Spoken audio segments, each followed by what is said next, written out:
And the last thing we're going to touch on is just thanks to anyone who came down to TFcon this weekend Mm-hmm. at TFcon Toronto.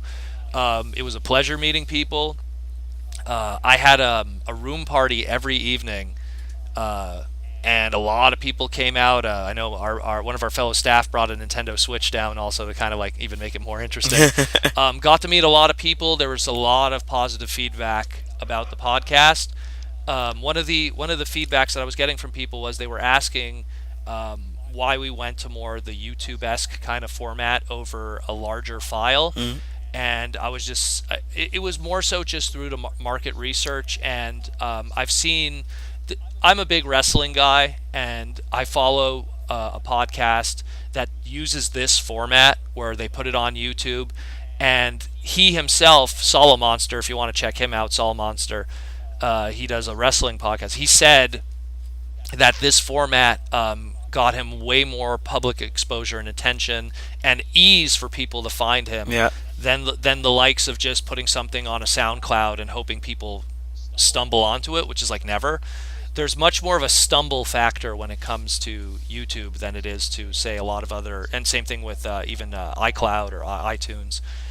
So essentially, that's the long answer. That's going to be the short answer for it. Why we're going this format, and it's working very well. In the short span that we've done this, we got like as of this recording, like 65 subscribers in like a short span of less than like 15 days. So it really shows that it's proven it's working this way, and it keeps growing. I mean, 64 subscribers doesn't seem like much, or 65, but considering that it's only been 15 days with me not really pushing it that much Yeah. or going, that's pretty, and it's only going to grow. It's only going to grow. Slag was always kind of a secondary podcast in a niche kind of genre of science fiction. Yeah, exactly. But the fans that we do have, and I'm grateful for them, are very dedicated. Very dedicated fans. They always appreciate to hear about the stuff that we have to say about certain, they always want to pick our brains on certain topics and stuff, and I really appreciate that. I'm thankful for everyone who came by to shake my hand. I think maybe that's why I'm sick over the weekend. I shook so many hands this weekend, Gotta have and that so Purell much. ready, man. Yeah, there was no. I'm gonna be that guy. Like, oh, nice to meet you. And then Purell right away. No, No, that no, would you be get terrible. 2 or 3 in, and then you Purell. Get 2 or 3 But in, it was then just Purell. it was really great. I mean, like, I was surprised, especially doing the parts party, how many people came down and just had a lot of positive things to say. I wish you were there, Wendell, a lot of the times when that was happening, What? because I wanted to say like, well, this is JawzD. What, the parts party? Well, yeah, because like at some points you were at the bar and Yeah, stuff. yeah. So it's like, hey, this is JawzD from the podcast. Go tell him something nice too.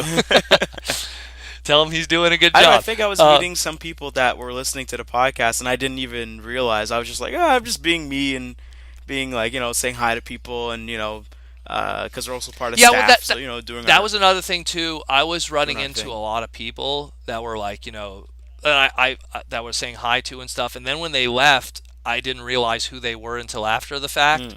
and it's like, oh wow, that's someone that's been commenting and everything all this time. Why didn't he introduce himself? So please, in the past, And also, in the future. seeing people that I think knew us from the podcast from TFcon's past, and seeing them again this year coming Yeah. out. It was always awesome to see them and see them enjoying everything that's going on, and just taking it in and really having a lot of fun. I think that was cool as well. And also No, hearing it was. people talk about how the newer movies made them go back and watch G1. People Yep. always forget that, even though we're not really feeling the Michael Bay stuff, it's definitely making a fan of people out there of G1, of Beast Wars. It's helping them get into enjoying the older stuff as well. So I think that was also a good reminder as well.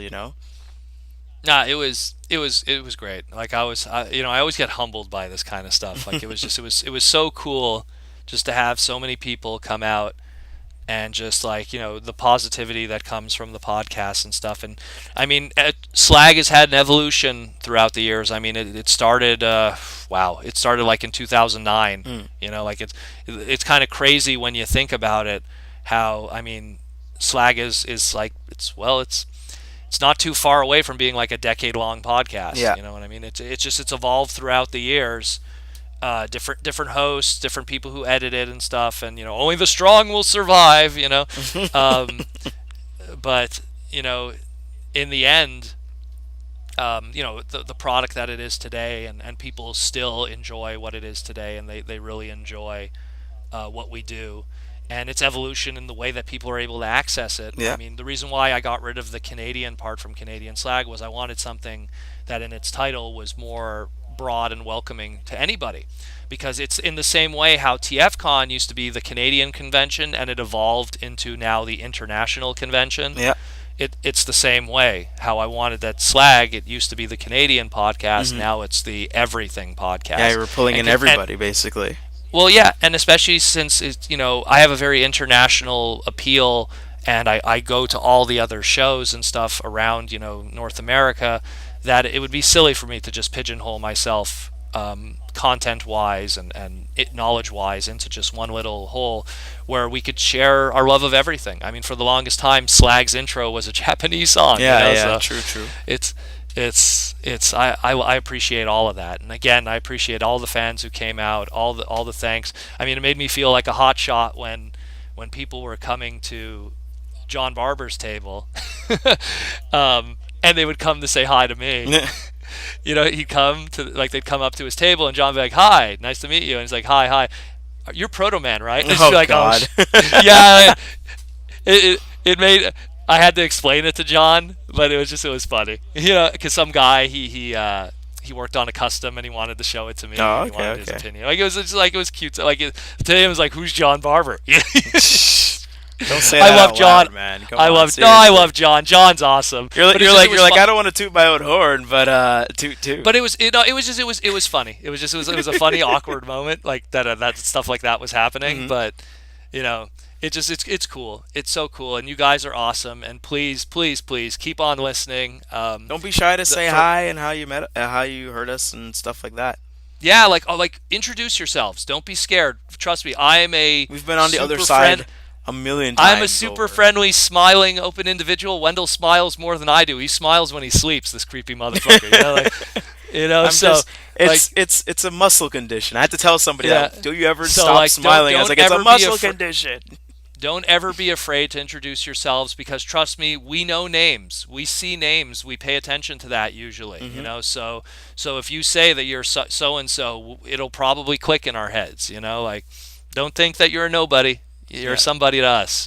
So, and it's the same thing. All the Patreon guys and everything too. Come say hi, bro. Yeah. Like, come say hi. Don't be scared. I'm always you know? grateful for all the people I've met since my first TFcon, and just constantly seeing them throughout the years, and like meeting their kids that are into it now. Like it's humbling, and it's also it's always good to keep those connections alive and all that kind of Well, stuff. imagine, Wendell. Like, I've been around with TFCon almost since its inception. You only came around in 2010, Yep. and that's 7 years ago. Yeah, I just you saw know? my picture So, with David K.